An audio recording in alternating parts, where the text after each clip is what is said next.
How to create a database in cPanel.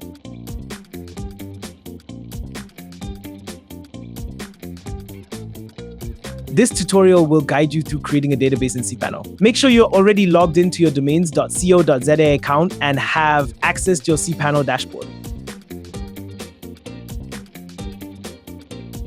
Scroll down the cPanel homepage to the Databases section and click Database Wizard.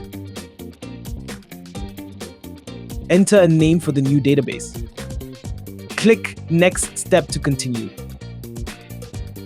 Next, you will need to create a user for this database by entering a username and setting a password.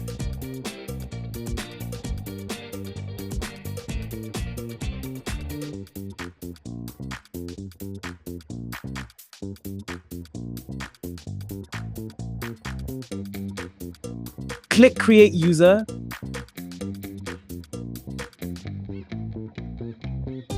Check all privileges to grant full access to the user, then click Next Step.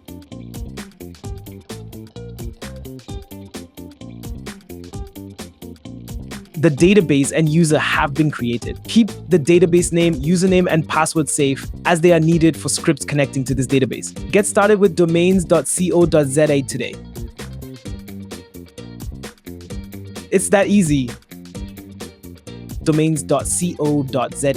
It all starts with a domain name.